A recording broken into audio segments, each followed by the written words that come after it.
Isang linggo bago ang barangay at SK elections, umakyat na sa mahigit 300 ang mga nasa red category at matinding binabantayan ng COMELEC. Kabilang dyan ang isang barangay sa Masbate City kung saan isang kumakandidato sa pagkagagawad ang pinagbabaril. Nakatutok si Tina Pangibanteres. Komprontasyon lang noong una. Pero umabot sa suntukan, saka nagkaputukan.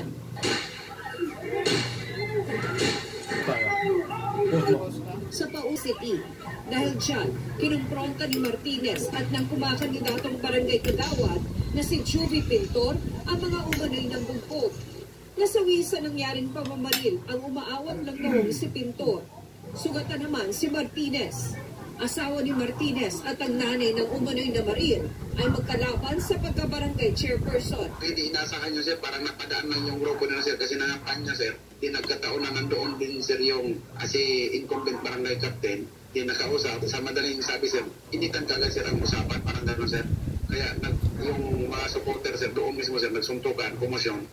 Then yun na, sir, maya-maya may pumutok na, sir. We'll just wait for the report of the board kasi may board po tayo dyan to declare whether it is election-related or not. Isa sa ilalim na rin sa COMELEC control ng Libon Albay, gaya ng Negros Oriental. Dahil nga sa pangyayari noong Agosto na kung saan may nagbuwis ng buhay na isang kandidatong barangay chairman at isang kagawad incumbent na isang linggo lang ang pagitan ng kanilang pagkamatay at dahil din sa presensya ng private armed groups. Dumami rin ang mga barangay sa bansa na nasa red category o yung may presensya ng terrorists, communists at private armed groups at may matinding labanan sa politika.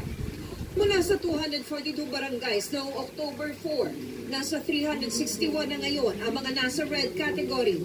Kabilang ang ilang barangay sa Bangsamoro Autonomous Region in Muslim Mindanao o BARM. Wala naman daw na monitor na matinding banta sa eleksyon ng PNP sa ngayon. Yung deployment natin ng personal. Likewise, we are coordinating with the AFP na for the deployment of additional forces sa BARM. Everything is ready. Pumirma rin sa